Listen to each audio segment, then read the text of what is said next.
Good morning विद्यार्थी मित्रों।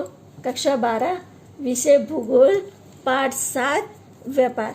पिछले वीडियो में हम लोगों ने भारत का विदेशी व्यापार में आयात और निर्यात के बारे में जाना था। इस वीडियो में हम लोग मुक्त व्यापार क्षेत्र के बारे में पढ़ेंगे। पहले हम इसकी परिभाषा देख लेते हैं। मुक्त व्यापार क्षेत्र अर्थात ऐसा क्षेत्र जहां पर औद्योगिक इकाइयों पर डाला गया नियंत्रण दूर करके आयाती माल पर चुंगी या कर, जिसे हम लोग कहते हैं, रद्द कर दिया गया हो अथवा कम कर दिया गया हो। निर्यात के लिए भी प्रोत्साहित किया जा रहा हो। इसके लिए आवश्यक अनुकूलताएं सरकार द्वारा दी जा रही हो। कहने का अर्थ है ऐसी जगह जहां पर जो सामान मंगाया जाता है उस सामान पे या जो सामान यहाँ से भेजा जाता है उस सामान पर आयात और निर्यात पे कर कम होता है। हम कोई सामान खरीदने जाते हैं तो उस पे कर लगा होता है। आप लोग जैसे बोलते हैं कि जीएसटी लगकर सामान हम लोग लेते हैं, तो उसी तरह से कर होता है। पहले कर था, अब जीएसटी लगाया जाता है, जिसे हम टैक्स के नाम से भी जानते हैं। तो कुछ क्षेत्र ऐसे हैं जिसे मुक्त व्यापार क्षेत्र कहा जाता है, जहां व्यापार को प्रोत्साहन के लिए ऐसे टैक्सों को कम कर दिया गया है और सरकार की तरफ से लोगों को कम कीमत पे जमीन दी जाती है, जिससे ऐसे क्षेत्रों में व्यापार का विकास हो सके। मुक्त व्यापार क्षेत्र को जब विशेष आर्थिक क्षेत्र सेज के रूप में जाना जाता है या पहचानते हैं, जिसे हम लोग सेज कहते हैं। सेज का अर्थ है स्पेशल इकोनॉमिकल जोन, यानी मुक्त व्यापार क्षेत्र। वैश्वीकरण और मुक्त व्यापार में विकासशील देशों को समान अवसर नहीं मिल सकता है। इसके लिए विकासशील देश विकसित देशों से प्रतियोगिता कर सके, इसके लिए सरकार द्वारा तमाम प्रकार की आवश्यक सुविधा दी जाती हैं, जिसे अंतर्राष्ट्रीय व्यापार में गुणवत्ता या गुणोत्तम वृद्धि हो सके। कहने का अर्थ है कि ऐसी जगह पर व्यापार स्थापित करके जो विकासशील देश है वह लोगों को प्रोत्साहित करते हैं कि लोग व्यापार के लिए प्रोत्साहित हो सके। जैसे हमारे गुजरात में स्थित कांडला और सूरत में ऐसे मुक्त व्यापार क्षेत्र है, जहां पर आयात या निर्यात पर जो टैक्स है वो कम कर दिया गया है, या जो जमीन है वो कम कीमतों पे लोगों को दी गई है। गुजरात के दो क्षेत्रों के नाम मैंने आपको बताया, एक कांडला और दूसरा सूरत। ये दो क्षेत्र गुजरात का है, जिसे मुक्त व्यापार क्षेत्र के नाम से जानते हैं। इसके अलावा कर्नाटक में बेंगलुरु का इंटरनेशनल टेक पार्क भी मुक्त व्यापार क्षेत्र में आता है। विशेष आर्थिक क्षेत्रों द्वारा देशों का विकास हो सके, इसके लिए निम्नलिखित कदम उठाए गए हैं, जिसमें पहला है विशेष आर्थिक क्षेत्र हेतु भूमि की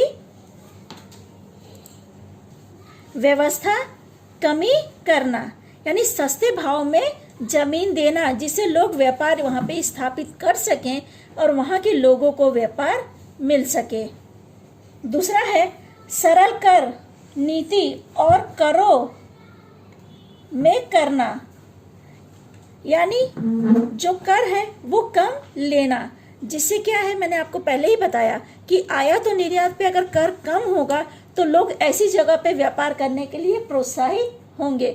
आज हमारे यहाँ से कोई सामान बाहर जाता है तो उस पे कर लगता है, या कोई सामान बाहर से मंगवाया जाता है तो उस पे कर लगता है, पर ऐसी जगहों पे कर कम कर दिया जाता है, जिससे लोग वहाँ पर व्यापार करने के लिए प्रोत्साहित हो सके और वहाँ पे जो लोगों का जनजीवन है वो सुधर सके। तीसरा है लाइसेंस प्रथा रद्द करना, यानी मुक्त व्यापार क्षेत्रों में जो है लाइसेंस प्रथा नहीं होती है या कम होती है। अभी हमारे यहाँ पे जो कंपनियां या कारखाने हैं उनके लाइसेंस 1 साल, 2 साल, 5 सालों में रिन्यू करवाने होते हैं, पर ऐसे क्षेत्रों में लाइसेंस रद्द कर दिए गए हैं। विदेशी निवेशकों को प्रोत्साहन देना, यानी विदेश से जो लोग यहाँ पे निवेश करना चाहते हैं उनको ऐसी जगह के लिए प्रोत्साहित करना। ऐसी जगह पे अगर वो लोग अपना कारखाना स्थापित करेंगे तो आजू बाजू के लोगों को इससे मदद तो मिलेगी ही मिलेगी, और साथ में विदेश का व्यापार भारत में उसकी वृद्धि होगी, तो जो आय है या जो लोगों की आर्थिक स्थिति है उसमें भी सुधार होगा। अगला टॉपिक है अंतर्राष्ट्रीय व्यापार के विस्तार और गुणवत्ता बढ़ाने, इसके लिए जरूरी बुनियादी सुविधा देना। यानी सरकार क्या है, ऐसे क्षेत्रों में बुनियादी सुविधा प्रदान करती, कहने का मतलब है रोड की सुविधा, रेल की सुविधा या वाहनों की सुविधा, ऐसी बुनियादी सुविधा इन लोगों को प्रदान करती है जिससे जो अंतर्राष्ट्रीय व्यापार है उसका विस्तार हो सके और गुणवत्ता अच्छी मिल सके। गुणवत्ता अच्छी होने का मतलब है कि जो हम तक सामग्री आए वो अच्छी हमें मिल सके। आखिरी टॉपिक है औद्योगिक के लक्ष्य तक पहुंचने के लिए मजदूर कल्याण के नियम में छूट देना। कहने का अर्थ है कि जो मजदूर आज हम लोग जहाँ पे हैं, यहाँ पे मजदूर को अगर कुछ होता है तो कंपनी की तरफ से उन्हें मुआवजा दिया जाता है, पर ऐसे क्षेत्रों में अगर कंपनी में किसी कारीगर के साथ कोई घटना होती है तो मुआवजे के रूप में जो रकम है वो सरकार प्रदान करती है, यानी उसके भी छूट छाट यहाँ पे मिलती है। यानी लोगों को यहाँ पर उद्योग करने के लिए सरकार इतनी तरह के छूट छाट देती है। एक तो भूमि की व्यवस्था कम करती है, यानी भूमि जो है वो कम कीमत पे लोगों को देती है, कर कम करती है, लाइसेंस प्रथा रद्द किया है, विदेशी निवेशकों को प्रोत्साहन देती है, अंतर्राष्ट्रीय व्यापार के विस्तार और गुणवत्ता बढ़े इसके लिए जरूरियाती बुनियादी सुविधा देना, और औद्योगिक के लक्ष्यांक तक पहुंचाने के लिए मजदूर कल्याण के जो नियम है उनमें भी छूट देती है। यानी विशेष आर्थिक क्षेत्रों द्वारा देशों का विकास हो सके इसके लिए जो सरकार ने कदम उठाए हैं वो सारे कदमों के बारे में हमने यहाँ पर जानकारी प्राप्त की।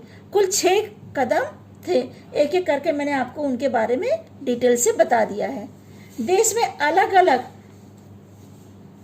संस्थानों पर विशेष आर्थिक क्षेत्र घोषित किए जाते हैं। गुजरात में स्थित कांडला स्पेशल इकोनॉमिकल जोन और कर्नाटक में बेंगलुरु का इंटरनेशनल टेक पार्क प्रसिद्ध है। अंतर्राष्ट्रीय व्यापार का मुख्य आधार कुछ व्यापारी संगठन है। संगठन यानी एक होके काम करने के लिए जो लोग होते हैं, जैसे कि आपने देखा संगठन में 10 से 15 लोग इकट्ठा काम करते हैं। समाज सुधारकों का आपने संगठन के बारे में सुना होगा, वो समाज के कल्याण के लिए काम करते हैं। इस तरह के कुछ अंतर्राष्ट्रीय व्यापारों को मुख्य आधार कुछ ऐसे ही व्यापारिक संगठन है।